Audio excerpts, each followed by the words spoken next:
நாம எல்லாருமே என்ன பண்றோம்? இயேசு கிறிஸ்துவுடைய வருகைக்காக எதிர்நோக்கி காத்து கொண்டிருக்கிறோம். எதிர்நோக்கி காத்து கொண்டிருக்கிற நாம் அவருடைய வருகை வந்துவிட்டது அல்லது வருகிறார் என்றால் இந்த சந்தோஷம் நமக்கு உண்டாயிருக்குமா? அல்லேலூயா. Praise Lord. சிஸ்டர் சிரிக்கிறாங்க. கர்த்தர் நல்லவர். நீங்க எல்லாருமே சபையார் எல்லாருமே சேர்ந்து ஜெபித்து விட்டீர்கள். ஸ்தோத்திரம் உங்களுக்கான வார்த்தைக்காக.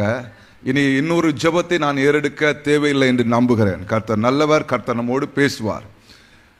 கடைசியாக ஒரு ஊழியர் கூட்டம் நம்முடைய சபையிலே வைத்து நடைபெற்றது. அப்பொழுது வந்திருந்த விசேஷித்த போதகர் ஒரு வார்த்தையை சொன்னார். இருக்கிறதுலேயே ஊழியக்காரர்கள் மத்தியில் பேசுறது தான் ரொம்ப கடினம்னு இல்லையா? அதை விட நான் நினைக்கிறேன் நம்ம தலைமை போதகரை வைத்துட்டு முன் நிற்கிறதா கடினமாக இருக்குமோன்னு எனக்கு தோணுது. அல்லேலூயா. ஆனாலும் கர்த்தர் பேசுவார். சர்வ வல்லமை உள்ள தேவன் நம்புகிறோம். ஸ்தோத்திரம். வாசிக்கலாம்.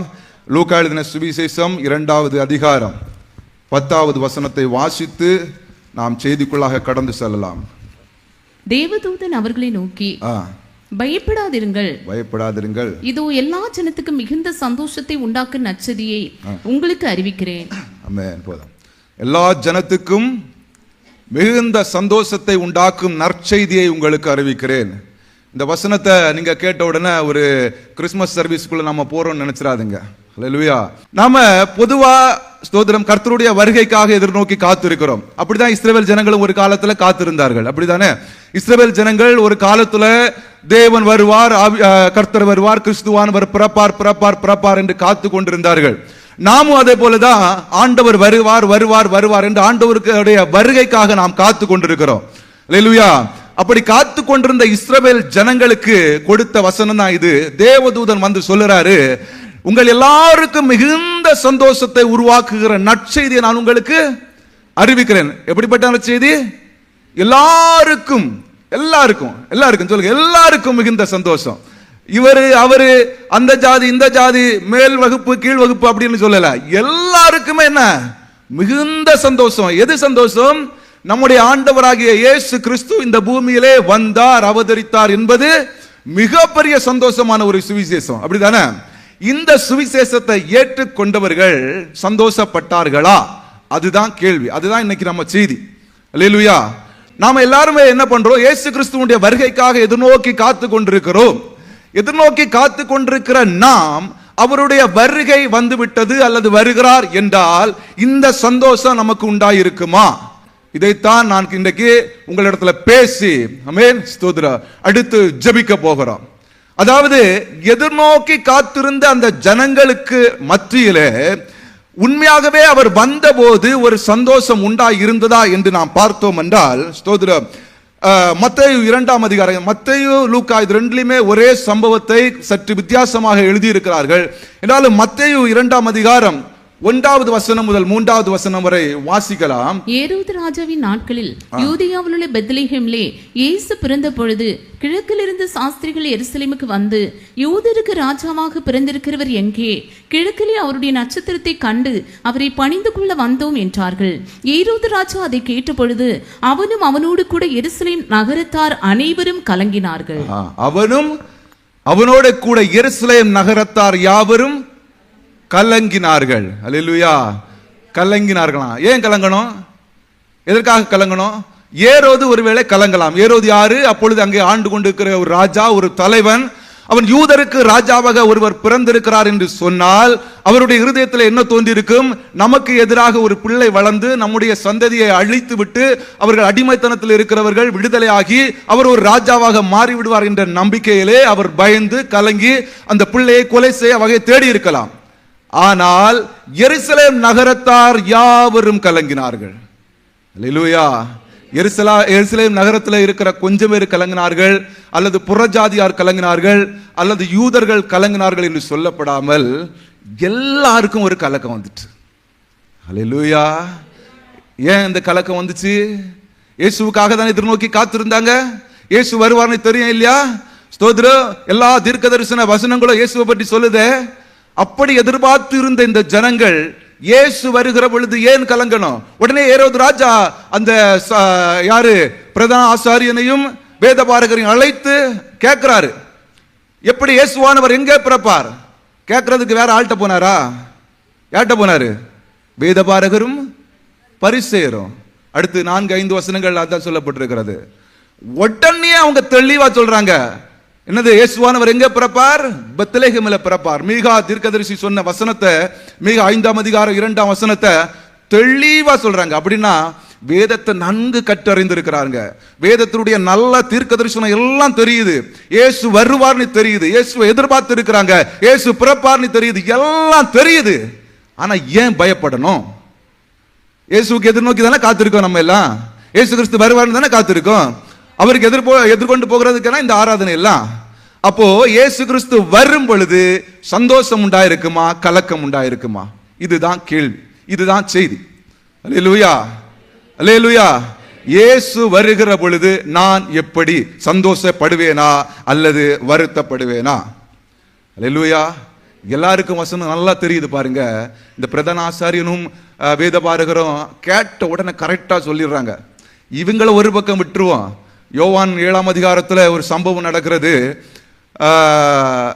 அங்க பண்டிகை நாளிலே இயேசு கிறிஸ்து எங்க போற பண்டிகைக்கு வெளியரங்கமாய் போகாமல் மறைவாக போனாரு. மறைவாக போய் அவர் சும்மா இருக்கல. அங்க போன உடனே அவர் என்ன பண்றாரு? அங்க அவருடைய வேலையை ஸ்டார்ட் பண்ணிடுறாரு. அங்க அற்புதம் செய்ய தொடங்குறாரு, பேச தொடங்குறாரு. அப்ப அங்க இருக்கிற ஜனங்கள் எல்லாம் இவர் கிறிஸ்து, இவர் மேசியா அப்படின்னு சொன்ன உடனே அங்க இருக்கிறவங்க ஒரு பதில் சொல்றாங்க பாருங்க. இயேசு கலிலேயாவில் இருந்தா வருவார். கலிலேயாவில் இருந்த அந்த வசனம் 41-42 யோவான் 7ஆம் அதிகாரம் 41-47. வேறு சிலர் இவர் கிறிஸ்து என்றார்கள், வேறு சிலர் கிறிஸ்து கலிலேயாவில் இருந்தா வருவார், தாவீதின் சந்ததியிலும் தாவீது இருந்த பெத்லகேம் ஊரிலும் இருந்து கிறிஸ்து வருவார் என்று வேதவாக்கியம் சொல்லவில்லையா என்றார்கள். எப்படி வேதவாக்கியம் சொல்லவில்லையா? வேதவாக்கியம் எவ்வளவு கிளியரா தெரிஞ்சிருக்கு பாருங்க. நமக்கு எல்லாம் வேதவாக்கியம் தெரியுமா? இன்னைக்கு நான் இப்போ முன்ன நின்னுட்டு சொல்றேன், பரங்கி மலையில இயேசு கிறிஸ்து வந்து அவருடைய காலை பதிப்பார் அப்படின்னு சொன்னா நீங்க என்ன சொல்லுவீங்க? ஆஹா, எங்க வசனம் சொல்லவில்லையா? ஒலிவ மலையில் அவருடைய பாதம் நிற்கும், அப்பொழுது அது 2ஆக பிளந்து போகும். எல்லாருக்கும் தெரியும் தானே வசனம்? எல்லாருக்கும் தெரியும் இல்ல? பரங்கி மலையில வருவாருன்னு சொன்னா யாரா நம்புவீங்களா? நம்ப மாட்டோம் தானே? வசனம் எல்லாருக்கும் தெரியுது, அப்படிதானே? வசனம் தெரிந்தவர்கள் வருகைக்கு ஏன் பயப்படணும்? வசனம் தெரியும், எதிர்பார்ப்பு இருக்கு, எல்லாம் இருக்கு. ஆனா வருகைக்கு மட்டும் எதற்காக பயப்படணும்? எதற்காக கலங்கணும்? அப்படி அவர்கள் எதற்காக கலங்கினார்கள்? ஸ்தோத்திரம். எதற்காக கலங்கினார்கள் என்று நாம் ஒரு முறை தெரிந்து கொண்டோம். ஆனால் அந்த கலக்கம் நமக்கு வராமல் இருக்க நாம் என்ன செய்ய வேண்டும் என்று அறிந்து கொள்ளலாம். அல்லேலூயா. முதலாம் வருகைக்கும் 2ஆம் வருகைக்கும் பெரிய வித்தியாசம் இல்ல. அவர் அவருடைய ஜனத்துக்கு, அவருடைய சொந்த ஜனத்துல வந்தார், மீட்கும்படியாக வந்தார். அதே மாதிரி 2ஆம் வருகை எப்படி இருக்கும்னா நம்மை மீட்கும்படியாக தான் வருவார். அல்லேலூயா. எதிர்பார்க்கிறவங்களுக்கு தான் அவருடைய வருகை. அல்லேலூயா.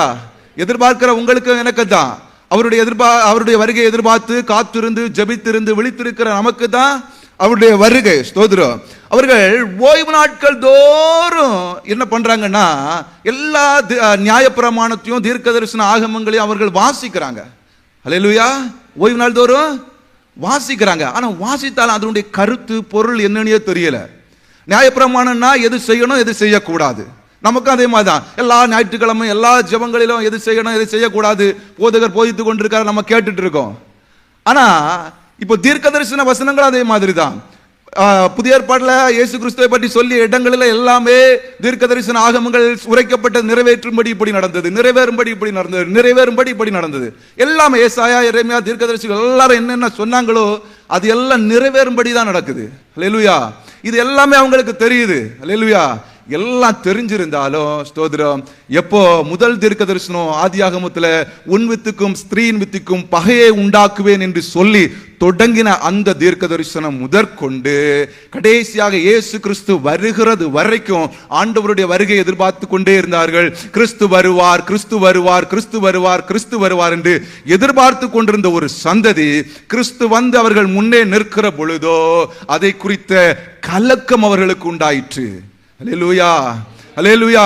கலக்கம் உண்டாயிற்று. இப்போ இன்னைக்கு நாமளும் ஆண்டவர் எப்போ இருந்து எதிர்பார்க்கிறோம்? அப்போஸ்தலர் 1ஆம் அதிகாரத்துல 8, 9, 10 வசனங்களில் சொல்லப்பட்டிருக்கிறது. இயேசுவானவர் மரித்து உயிர்த்து பரலோகத்துக்கு போறாரு. எல்லாருக்கும் முன்பாக சில கட்டளைகளை கொடுத்துட்டு அவர் நின்று ஆசீர்வதித்து பரலோகத்துக்கு எழுந்தருளி போகிறாரு. அவர்கள் கண்களுக்கு முன்பாக ஒரு மேகம் அவரை எடுத்துக்கொண்டது. இப்ப எல்லாரும் நீ வானத்தையே பார்த்துருக்காங்க, என்ன செய்யறது ஆண்டவர் மேல போயிட்டாருன்னு வானத்தையே பார்த்துட்டு இருக்கும்போது அங்கே தேவதூதன் என்று சொல்றாரு, கலிலேயார மனுஷரே, நீங்கள் ஏன் வானத்தை பார்த்துட்டே இருக்கிறீங்க? அப்படி பார்த்துட்டு இருக்காதுங்க. அவர் எப்படி எழுந்தருளி போனாரோ அப்படியே வருவார். அல்லேலூயா. எப்படி போனாரு? மேகங்கள் மேலே எழுந்தருளி போனாரு. அதே போல மேகங்களுடனே வருகிறார். ஸ்தோத்திரம். வெளிப்படுத்தின விசேஷம் சொல்லுகிறது, மேகங்களுடனே வருகிறார்.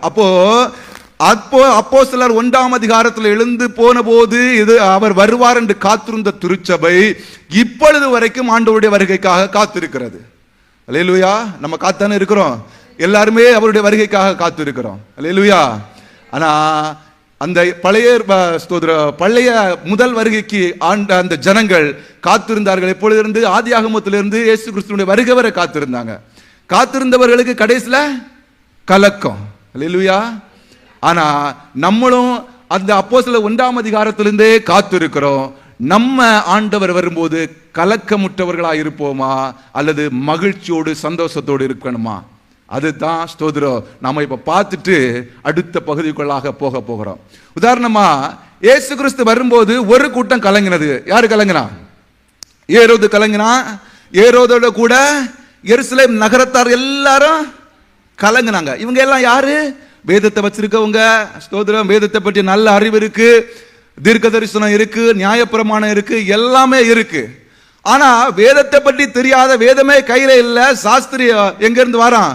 தூர தேசத்திலிருந்து வந்து கலக்க இல்லாம சந்தோஷமா வந்து அவனுடைய அந்த நட்சத்திரத்தை கண்டபோது அவனுக்கு ரொம்ப சந்தோஷம் வந்துட்டு. இன்னைக்கு நம்ம அப்படிதான். நம்ம எல்லாமே நாங்க ஜெபிக்கிறோம், நாங்க வேதம் வாசிக்கிறோம், எங்கள்கிட்ட பைபிள் இருக்கு, நியாயப்பிரமாணம் இருக்கு, தீர்க்க தரிசனம் இருக்கு, ஜெபம் இருக்கு, எல்லாமே சொல்லுவோம். ஆனா இது எல்லாம் இல்லாமலே ஒரு கூட்டம் இன்னைக்கு ஆயத்தமா இருக்குது. அல்லேலூயா. நம்ம என்ன நினைக்கிறோம்? நம்ம மட்டும்தான் பரிசுத்தம், நம்ம மட்டும்தான் பரலோகத்துக்கு போவோம், நம்மளை விட்டா வேற ஆளே கிடையாது. ஆனா ஸ்தோத்திரம், வேதம் சொல்லுகிறது அடையாளத்தை பார்த்து ஒரு கூட்டம் ஆயத்தமாகுது. அல்லேலூயா. அல்லேலூயா. கொரோனா காலகட்டங்களில் அடையாளத்தை பார்த்து சில பிள்ளைகள் பயந்து மனம் திரும்பினார்கள். அல்லேலூயா. ஆமென். மனம் திரும்பினவங்க இருக்காங்களா யாராவது அப்படி? அல்லேலூயா. அதுக்கு முன்னால சுனாமி டைம்ல முக்கியமா எனக்கு தெரிஞ்ச ஒரு தம்பி உண்டு. அண்ணே அப்படியே வந்து, அண்ணே இப்படி நடந்துட்டேன். ஏன்னா எங்க ஊர் கொஞ்சம் கடல் கொஞ்சம் அதிகமா இருக்கிறனால நிறைய கொஞ்சம் அழிவுகளை சந்திச்ச உடனே இவரு தம்பி வந்து நேரா வந்து, அண்ணே இனிமேல் இந்த பழக்கமே எனக்கு வேண்டான்னு எப்படி மனம் திரும்பிட்டாராம். ஃபுல்லா பயந்து மனம் திரும்பி, ஸ்தோத்திரம், அவனை மாதிரி ஒரு நல்ல பையனை பார்க்கவே முடியாது. அல்லேலூயா. அப்படி சுனாமி முடிஞ்சு கொஞ்ச நாள் முடிஞ்சு எல்லாம் முடிஞ்சுது. அதுக்கு பிறகு அவனை சர்ச்சை பக்கமே பார்க்க முடியாது. அல்லேலூயா. அல்லேலூயா. அடையாளத்தை பார்த்து மனம் திரும்ப, பயப்பட்டு மனம் திரும்ப. அல்லேலூயா. ஆனா பயப்பட்டு ஆண்டவர் மனம் திரும்ப சொல்லல. கொரோனா காலகட்டத்தில் ஒரு கூட்டம் மனம் திரும்பிச்சு. அப்படி எத்தனை பேர் மனம் திரும்பி வந்தீங்கன்னு எனக்கு தெரியாது. ஆனா ஒரு கூட்டம் மனம் திரும்பிச்சு. இப்ப கொஞ்சம் கொஞ்சமா அந்த காலம் அப்படியே மாற மாற மாற மாற மாற மாற என்ன ஆயிட்டு? பின்னும் பழைய கண்டிஷன், பழைய ஆமா கதவை தர அப்படிங்கிற மாதிரி பின்னும் போயிட்டாங்க. அல்லேலூயா. அடையாளத்தை பார்த்து பயந்து ஒருவன் மனம் திரும்ப வேண்டும் என்று வேதம் சொல்லவில்லை. ஆமென். ஆண்டவர் மத்தேயு 24ஆம் அதிகாரம், லூக்கா 21ஆம் அதிகாரம், இதுல எல்லாம் கடைசி காலத்தின் அடையாளங்களை பற்றி சொல்லுகிற பொழுது கொள்ளை நோய்கள், பூமி எதிர்ச்சிகள், யுத்தங்கள், பஞ்சங்கள், பட்டயம், இது எல்லாத்தையும் ஆண்டவர் சொல்றாரு. வரிசையா சொல்லிக்கிட்டே இருக்காரு. சொல்லிட்டு கடைசியாக சொல்லுகிறாரு, இவைகளெல்லாம் சம்பவிக்க தொடங்கும் போது நீங்கள் உங்கள் மீட்பு சமீபமாக இருக்கிறது என்று உங்கள் தலைகளை உயர்த்துங்கள். அல்லேலூயா. பயப்பட சொன்னாரா? இதெல்லாம் நடக்குன்னா ஒரு அடையாளம். இதெல்லாம் நமக்கு என்ன அடையாளம்? நம்முடைய ஆண்டவராகிய இயேசு கிறிஸ்து சீக்கிரமாய் வரப்போகிறார் என்கிறதற்கு ஒரு அடையாளம் தான். அல்லேலூயா. அப்பே இந்த அடையாளத்தை நம்ம வச்சுக்கிட்டு பயந்துகிட்டே இருக்க ஆண்டவர் சொல்லல. என்ன சொல்லாரு? மனம் திரும்புங்கள். ஸ்தோத்திரம். அல்லேலூயா. உங்கள் தலைகளை உயர்த்துங்கள். ஏன்னா அவர் சீக்கிரமாய் வந்துட்டாரு, வாசல் அருகே வந்துட்டாரு. ஆமா, அதனால நீங்க என்ன பண்ணணும்? உங்கள் தலைகளை உயர்த்தணும். பயப்படவோ அல்லது ஸ்தோத்திரம் பயப்பட்டு மனம் திரும்புகிற காரியமோ அது ஒரு பிரயோஜனத்துக்கும் உதவாது. அது உங்களை கலக்கத்துக்குள்ளாய் கொண்டு போகும். அது ஏரோது ராஜாவும் நகரத்தாரும் என்ன பண்ணாங்க? எதிர்பார்த்திருந்தாங்க, எல்லாமே செஞ்சாங்க. கடைசி என்னாச்சு? கலக்கம். அல்லேலூயா. நம்ம எதிர்பார்த்து கொண்டிருக்கிறோம் ஆண்டவராகிய இயேசு கிறிஸ்துவின் வருகைக்காக. அவர் வருகிறார், சீக்கிரமாய் வருகிறார் என்று கிட்டத்தட்ட 2000 வருஷமாக நாம் எதிர்பார்த்து கொண்டிருக்கிறோம். ஆனா அவர் வருகிற பொழுது ஸ்தோத்திரம் பயந்தோ அல்லது நடுங்கியோ நாம் மனம் திரும்புவோமானால் என்ன நடக்கும்? ஒரு கலக்கம் தான் வரும். அல்லேலூயா. நம்ம அவர் கலக்கத்துக்கு கலங்கி நீங்க பயப்படணும்னு சொல்லல. நீங்க தைரியமாயிருங்கள், திடன் கொண்டிருங்கள். அல்லேலூயா. உங்கள் மீட்பு சமீபமாயிருக்கிறது. ஆமென். நம்முடைய மீட்பெல்லாம் எப்படி இருக்கு? சமீபமாயிருக்கிறது. ஹல்லேலூயா. இப்போ இயேசு கிறிஸ்து வந்துட்டாருன்னு ஒரு செய்தி நமக்கு கேட்கப்பட்டால், அல்லேலூயா, மறுபடியும் லூக்கா 2ஆம் அதிகாரம் 11ஆம் வசனத்தை வாசிப்போமா? 2:11. இன்று கர்த்தராகிய கிறிஸ்து என்னும் இரட்சகர் உங்களுக்கு தாவீதின் ஊரிலே பிறந்திருக்கிறார். பாருங்க, இன்று கர்த்தராகிய கிறிஸ்து என்னும் இரட்சகர் தானே? அவரு இரட்சகர் தானே? அதுல இன்றுங்கிறத ஒன்று கூட சேர்த்திருக்க. இன்று, இன்னைக்கு, இப்போ கர்த்தராகிய கிறிஸ்து என்னும் இரட்சகர் நம்முடைய ஆண்டவராகிய இயேசு கிறிஸ்து நம்மை இரட்சிக்கும்படியாய் உங்களுக்காக நமக்காக இந்த தாவீதின் ஊரில் பிறந்துட்டார் ஏற்கனவே. இப்போ அவர் எங்க வரணும்? மத்திய ஆகாயத்திலே வரணும்.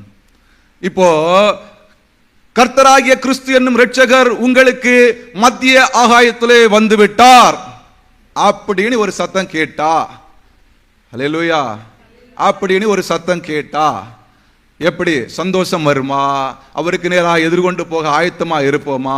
இல்லது கலக்கம் வருமா?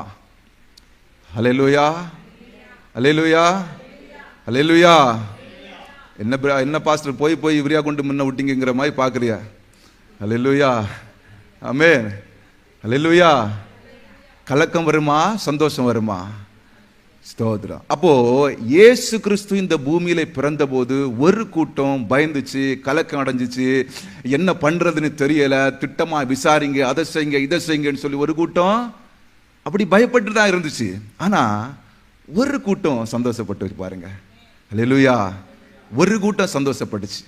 யார் சந்தோஷப்பட்டான்னு நம்ம பார்த்துட்டோம்னா, அவங்க என்னத்துக்கு சந்தோஷப்பட்டாங்க அப்படின்னு நம்ம தெரிஞ்சிட்டோம்னா, அதே காரியத்தை நாம செஞ்சோம்னா நம்ம ஆண்டவர் வரத்துல நம்ம சந்தோஷப்பட்டு, ஹல்லேலூயா, எங்கள் ஆண்டவர் வருகிறார், மத்திய ஆகாயத்தில் வருகிறார்னு சத்தம் கேட்ட உடனே நீங்கள் சந்தோஷத்தோடு உங்கள் தலைகளை உயர்த்தி அவருக்கு நேராக எதிர்கொண்டு போக ஆயத்தமா இருக்கலாம். அல்லேலூயா, அல்லேலூயா, ஸ்தோத்திரம். ஆனா எதிர்பார்த்திருந்த ஒரு திருச்சபை, ஸ்தோத்திரம், பரலோகத்துக்கு போக முடியாது. ஆனா ஆயத்தமா இருக்கணும்.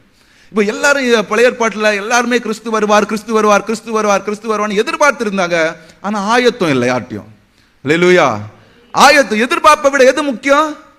ஆயத்தம் முக்கியம்.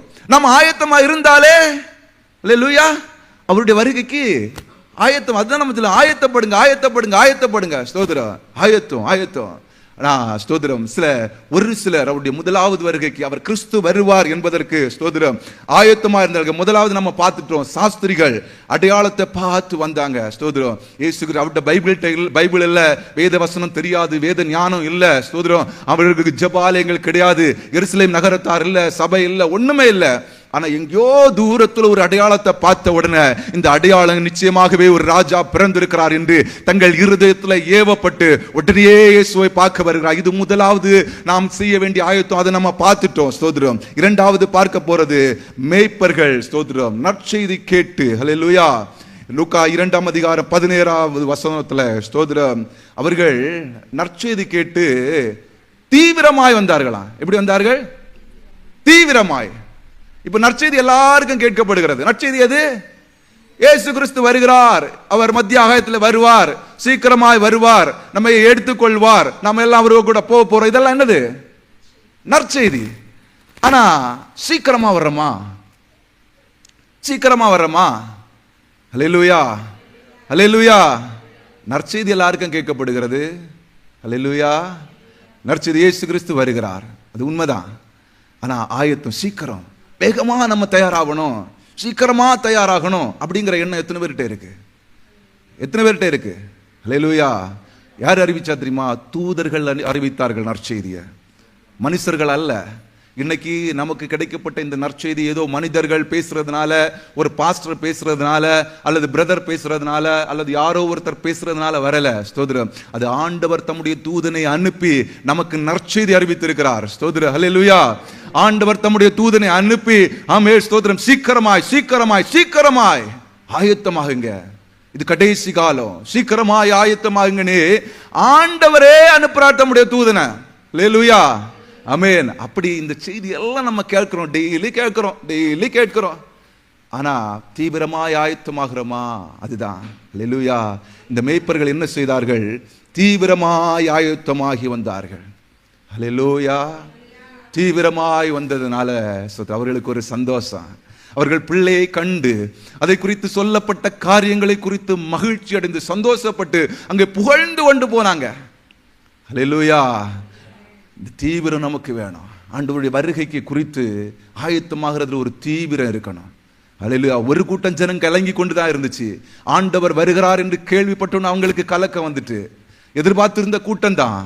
ஆனா ஸ்தோத்திரம், நற்செய்தி கேட்டு தேவனுடைய தூதனுடைய சத்தத்தை கேட்டு வந்தவர்கள் தீவிரமாய் ஆண்டவர் வந்துட்டாரா அப்படின்னா தீவிரமாய் வந்து அதை பணிந்து கொண்டார்கள்.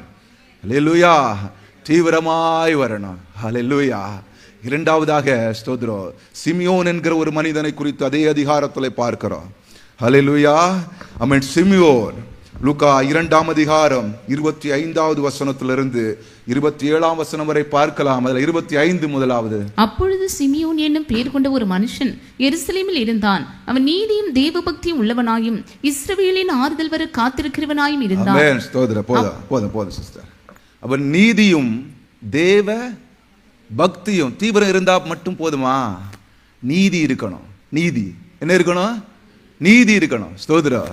நம்ம ஒருத்தருக்கு நடுவில் ஒரு நீதியா எல்லாவற்றையும் கடைபிடிக்கணும், எல்லாவற்றையும் நீதி நியாயமா செய்யணும்.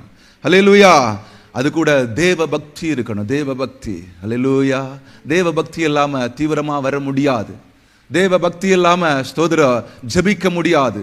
தேவ பக்தி இல்லாம ஸ்தோத்திரம் மற்றவர்களுக்கு சுவிசேஷத்தை அறிவிக்க முடியாது. தேவ பக்தி இல்லாம ஸ்தோத்திரம் ஒண்ணுமே இல்லை. அல்லேலூயா. அது கடைசியா சொல்லியிருக்கு, அவன் காத்திருக்கிறவனாய் இருந்தான். ஆண்டவர் வருவார்னு. முன்னால எல்லாம் திருச்சபைகளில் காத்திருப்பு கூட்டணி ஒரு கூட்டமே நடக்கும். காத்திருப்பு கூட்டம், காத்திருப்பு ஜெபம், காத்திருப்பு அது ஒரு பெரிய அது ஒரு பேராவே இருந்துச்சு. இப்போ திருச்சபைகளில் காத்திருப்புன்னா என்னன்னே தெரியாது. ஸ்தோத்திரம்.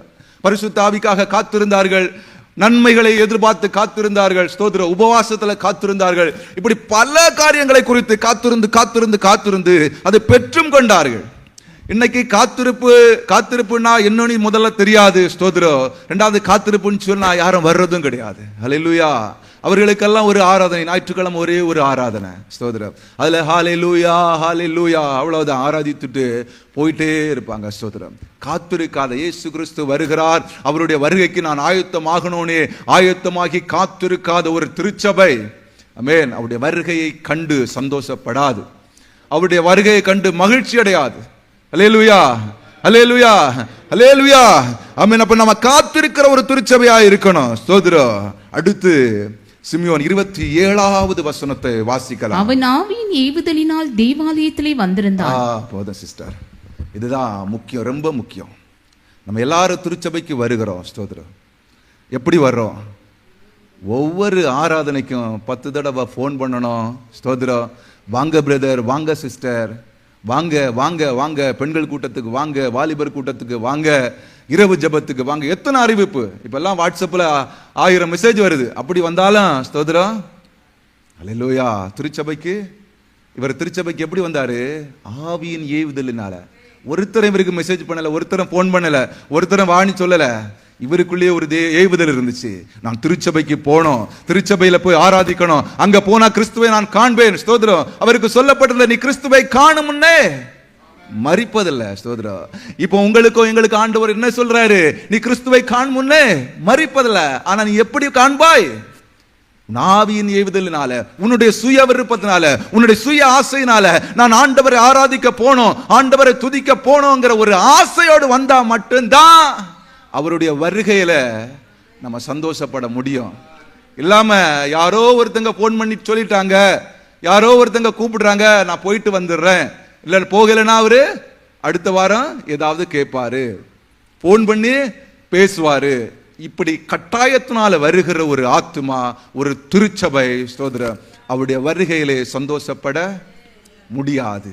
அப்படிப்பட்டவர்கள் என்ன செய்வாங்க? அவருடைய வருகையில ஒரு கலக்கம் தான் வரும். அல்லேலூயா. இயேசு எதுக்கு வரார்? ரட்சிக்க வருகிறார். ரட்சிப்பு உங்களுக்கு சமீபமா இருக்கிறது. ரட்சிக்கும்படி இயேசு கிறிஸ்து வந்துட்டார்னா நாம எல்லாம் சந்தோஷப்படுகிற கூட்டத்தில் இருக்கணுமா, கலங்குகிற கூட்டத்தில் இருக்கணுமா? அல்லேலூயா. சந்தோஷப்படுகிற கூட்டத்தில் எப்போ இருப்போம்னா, ஆவியின் ஏவுதலினாலே வருகிற திருச்சபைக்கு வருகிற ஒரு ஆத்துமா அவருடைய வருகையை குறித்து சந்தோஷப்படும். அல்லேலூயா, அல்லேலூயா, ஆமென், ஸ்தோத்திரம். முதலாவதாக மேய்ப்பர்களை பற்றி பார்த்து விட்டோம். மேய்ப்பர்கள் ஆமென், ஸ்தோத்திரம், சுவிசேஷம் அறிவிக்கப்பட்டு வந்தார்கள், தீவிரமாய் வந்தார்கள். இரண்டாவதாக ஸ்தோத்திரம், சிமியோன் ஆவியின் ஏவுதலினால வந்தான் திருச்சபைக்கு. அல்லேலூயா. ஆவியின் ஏவுதலினால் அவருடைய சுய ஸ்தோத்திரம் ஆசை, கர்த்தரை பார்க்கணும் பார்க்கணும் பார்க்கணும் பார்க்கணுங்கிற ஆசையில வந்தான். அதனால அவன் தேவனை கண்டு கொண்டான். அப்படிப்பட்ட ஒரு திருச்சபை மகிழ்ச்சி அடையும். கடைசியாக ஒரே ஒரு காரியத்தை கூட பேசி ஸ்தோத்திரம் ஜெபிக்க போகிறோம். இன்னும் ஒருத்தங்க இயேசுவை எதிர்நோக்கி காத்திருந்தாங்க. அதே அதிகாரத்துல ஸ்தோத்திரம் 27வது வசனத்தை வாசிக்கலாம். 37. ஏறக்குறை 84 வயதுள்ள அந்த விதவை தேவாலயத்தை விட்டு நீங்காமல் இரவும் பகலும் உபவாசித்து ஜெபம் பண்ணி ஆராதனை செய்து கொண்டிருந்தாள். போதும் சிஸ்டர், ஒவ்வொரு வார்த்தையா இந்த வசனத்தை நாம தியானிக்க போகிறோம். முதலாவது, அந்த விதவை தேவாலயத்தை விட்டு நீங்கலையாம். பாருங்க, அல்லேலூயா. தேவாலயத்தை விட்டு நீங்கவே இல்லை, நீங்கவே இல்லை. எப்பவும் ஜெபம், எப்பவும் ஜெபம், எப்பவும் ஜெபம்.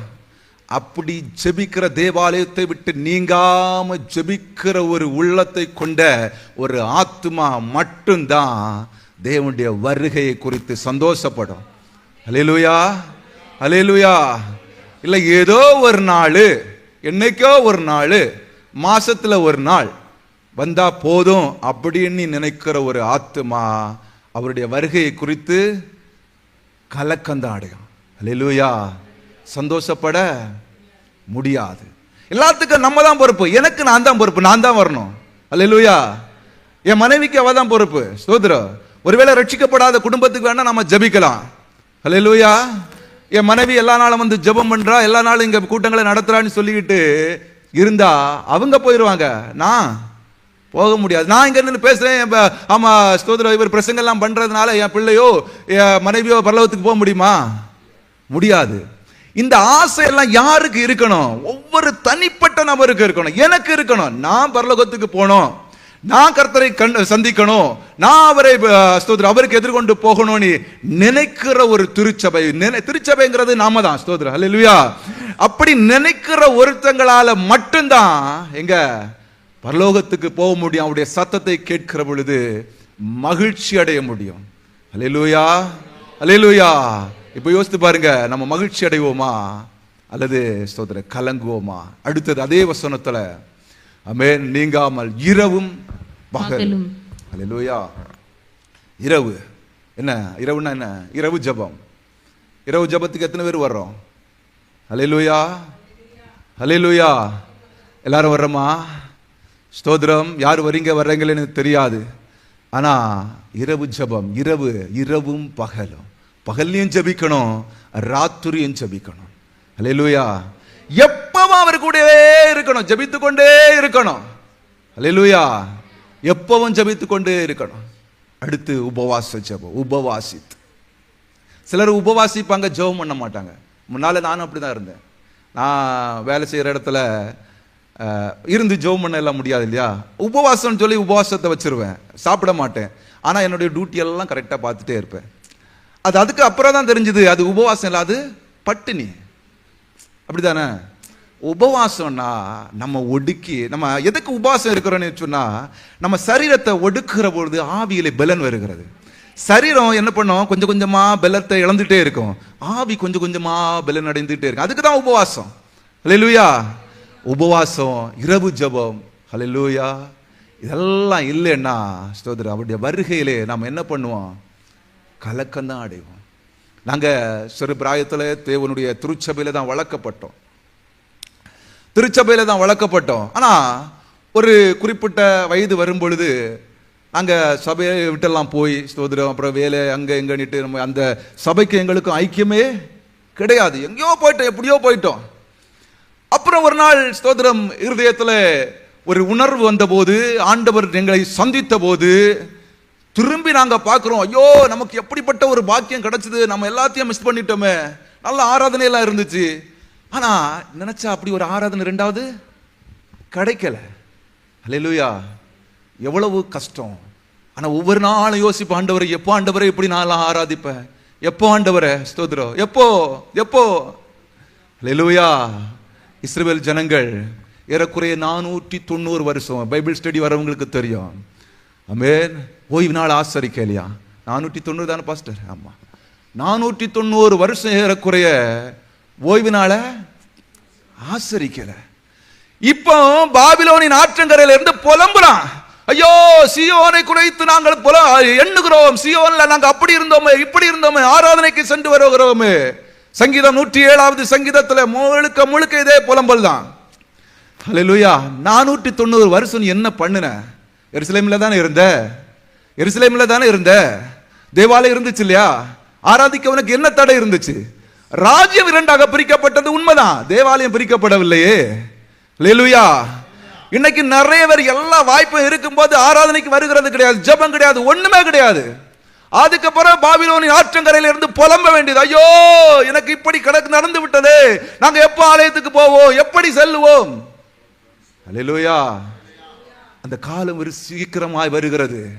ஆராதனை கிடைக்கப்படாத காலம் ஒன்று வருகிறது, ஜெபிக்க தடை வருகிற ஒரு காலம் வருகிறது, வேதத்தை சுமக்க முடியாத ஒரு காலம் வருகிறது. உனக்கு கிடைத்த இந்த நாளிலாவது உன் சமாதானத்துக்கு ஏற்றவைகளை நீ அறிந்திருந்தாயானால் நலமாயிருக்கும், நலமாயிருக்கும். ஸ்தோத்திரம். ஒருத்தருக்கு இப்பொழுது உங்கள் கண்களுக்கு அது மறைவாயிருக்கிறது, எல்லாருக்கும் அது மறைவா தான் இருக்கு, யாருமே அதை பற்றி யோசிக்கிறது இல்லை. எல்லா நேரமும் இருந்தாலும் அதை பற்றி யோசிக்கிறதே இல்லை. அல்லேலூயா. ஒருவன் 6 நாளும் வேலைக்கு போறான், 7வது நாள் துணிகரமாய் வந்து அப்பத்தையும் ரசத்தையும் வாங்குறதுக்கு கையை நீட்டுறான். ஒரு காத்திருப்பு இல்லை, ஒரு ஜெபம் இல்லை, ஒன்றும் இல்லை. அது ஒரு பக்கம் இருந்தா, ஒருத்தன் வேலைக்கே போகாம வீட்டில் இருக்க 6 நாளும், 6 நாளும் அவனுக்கு ஒரே வேலையும் கிடையாது, அவனும் துணிகரமா வந்து கையை நீட்டுறான். அல்லேலூயா. அல்லேலூயா. வேலைக்கு போறவனுக்கு ஒரு சாக்கு இருக்கு, வீட்டில் இருக்கிறவனுக்கு என்ன சாக்கு? உனக்கு ஒரு வேலையும் இல்லை இல்லையா? ஸ்தோத்திரம். சுத்திகரிப்புக்கு வரலாம் இல்லையா, சுத்திகரித்துக் கொள்ளலாம் இல்லையா? அது எப்படிப்பட்ட ஒரு பரிசுத்த உடன்படிக்கை, அது தன்னுடைய இரத்தத்தினாலே ஏற்படுத்தப்பட்ட உடன்படிக்கை அல்லவா? அல்லேலூயா. அல்லேலூயா. ஆமென். ஆண்டவர் சொல்லுகிறார், ஆமென், ஸ்தோத்திரம். இப்படிப்பட்ட ஆராதனைகளை, இப்படிப்பட்ட ஜெபங்களை, இப்படிப்பட்ட உபவாசங்களை நீங்க அசட்டை பண்ணினீர்கள், ஆனால் அவருடைய வருகையின் போது கலக்கமடைகிற ஒரு சபையா இருக்கும், கலக்கமடைகிற ஒரு ஆத்துமாவா இருக்கும். அல்லேலூயா. நம்ம கலங்கணுமா, சந்தோஷப்படணுமா? கலக்கமுட்ட ஒரு திருச்சபையா இருக்கணுமா, இல்லது அல்லேலூயா அவருடைய வருகை எதிர்நோக்கி காத்து நான் ஆண்டவரை பார்ப்பேன், ஆண்டவரோடு உறவாடுவேன். ஸ்தோத்திரம். மத்திய ஆகாயத்தில் அவருடைய வருகை இருக்கிற பொழுது நானும் அவரை சந்திக்க எதிர்நோக்கி போவேனே, சந்தோஷம் படுகிற ஒரு திருச்சபையா இருக்கணுமா? இதுதான் ஆண்டவர் உங்களோடு இன்னைக்கு பேசுகிற விஷயம். அல்லேலூயா. கடைசியாக 1 தெசலோனிக்கர் 4ஆம் அதிகாரம் 17, 16, 17 வசனங்களில் சொல்லப்பட்டிருக்கிற அவருடைய வருகையை குறித்ததான சம்பவத்தை வாசித்து ஜெபித்து கடந்து செல்ல போகிறோம். ஏனெனில் கர்த்தர் தாமே ஆரவாரத்தோடும் பிரதான தூதனுடைய சத்தத்தோடும் தேவ எக்காலத்தோடும் வானத்திலிருந்து இறங்கி வருவார். அப்பொழுது கிறிஸ்துவுக்குள் மரித்தவர்கள் முதலாவது எழுந்திருப்பார்கள். பின்பு உயிரோடு இருக்கும் நாமும் கர்த்தருக்கு எதிர்கொண்டு போக மேகங்கள் மேல் அவர்களோட கூட ஆகாயத்தில் எடுத்துக்கொள்ளப்பட்டு இவ்விதமாய் எப்பொழுதும் கர்த்தருடனே கூட இருப்போம். முதல் வசனம் என்ன? அவர் பிரதான தூதனுடைய சத்தத்தோடும் ஆரவாரத்தோடும் வரும்போது முதலாவது யார் போவாங்க? மரித்தவர்கள் போயிடுவாங்க, அப்படித்தானே? முதலாவது மரித்தவர்கள், கிறிஸ்துவுக்குள் மரித்தவர்கள். கரெக்ட். கிறிஸ்துவுக்குள் மரித்தவர்கள். இப்போ அடுத்தது என்ன சிஸ்டர்? ஃபர்ஸ்ட் மட்டும் வாசிங்க. பின் போதும். பின்பு இது இந்த வசனம் பைபிள் ஸ்டடியில் பாஸ்டர் கடைசி காலத்து அடையாளத்தை பற்றி பேசிட்டு இருக்கிற பொழுது இந்த ஒரு வார்த்தை எனக்கு டச் ஆச்சு, அதனால தான் இந்த வார்த்தை எடுத்தேன். இது என்னுடைய செய்தியிலே இல்லை. அதாவது உயிரோடு இருக்கிற எல்லாரும் கிடையாது. அல்லேலூயா. எல்லாரும் இல்லை, உயிரோடு இருக்கிற நாம். ஆமென். இப்போ சொல்லுங்க, எல்லாரும் உயிரோடு தானே இருக்கிறோம். அல்லேலூயா. எல்லாரும் உயிரோட இருக்கிறோமா? எல்லாரும் உயிரோட இருக்கிறோமா? அல்லேலூயா. எவன் ஒருவன் கிறிஸ்துவை உடையவனாக இருக்கிறானோ அவனுக்குள்ளதான் ஜீவன் இருக்கிறது. ஆமென். இல்லாம எல்லாரும் நான் சர்ச்சுக்கு வரேன், ஜெபம் பண்றேன், ஜீவன் இல்லை. அல்லேலூயா. கிறிஸ்துவை உடையவன், கிறிஸ்து எனக்கு ஜீவன், சாவு எனக்கு ஆதாயம். கிறிஸ்துவை உடைய ஒரு திருச்சபை மட்டும்தான் வருகையின் போது சந்தோஷமாக தலைகளை நிமிர்த்தி ஆமே ராஜா வருகிறார் என்று ஆயத்தத்தோடு அவருக்கு போக முடியும். அப்படிப்பட்ட ஒரு திருச்சபை தான் சந்தோஷத்தையும் மகிழ்ச்சியும் கொண்டாடுகிற திருச்சபையாக இருக்க முடியும். கர்த்தர் நல்லவர். ஸ்தோத்திரம். கர்த்தர் உங்களோடு பேசி இருப்பார் என்று நம்புகிறேன். ஜெபித்து ஸ்தோத்திரம் முடிக்க போகிறேன். கர்த்தர் நல்லவர். கண்களை மூடுவோம். ஹல்லேலூயா. பரிசுத்த தெய்வமே, எங்களோடு பேசி இருக்கீங்கப்பா. ஸ்தோத்திரம். உம்முடைய வருகைக்கு, முதலாவது வருகைக்கு ஒரு பெரிய கூட்டம் ஆயத்தமாயிருந்தார்கள். மொத்த திருச்சபையோ, பழைய ஏற்பாட்டு திருச்சபை முழுவதும் ஆயத்தமாயிருந்தாங்க. ஸ்தோத்திரம். காத்திருந்தாங்க. ஆனா நீங்க வந்த போதோ அவர்கள் கலங்கினார்கள். அவர்களுக்கு சந்தோஷம் இல்லை, மகிழ்ச்சி இல்லை. இன்னைக்கு நாங்க 2000 வருஷமா எங்க ஆண்டவர் வருவார் வருவார் வருவார் என்று எதிர்பார்த்து காத்து கொண்டிருக்கிறோம்ப்பா. நாங்க அந்த இடத்துல இருக்கக்கூடாது. நாங்க அப்படி இருக்கக்கூடாது. உம்முடைய வருகை எப்பொழுது இருந்தாலும் சந்தோஷத்தோடு எங்கள் தலைகளை உயர்த்துகிற, மகிழ்ச்சி அடைகிற ஒரு திருச்சபையா இருக்கணும். அப்படிப்பட்ட ஒரு திருச்சபையா எங்களை மாற்றும். உங்க கரத்துல எங்களை ஒப்பு கொடுக்கிறோம். இயேசுவின் நாமத்தில் ஜெபிக்கிறோம் பிதாவே. ஆமென்.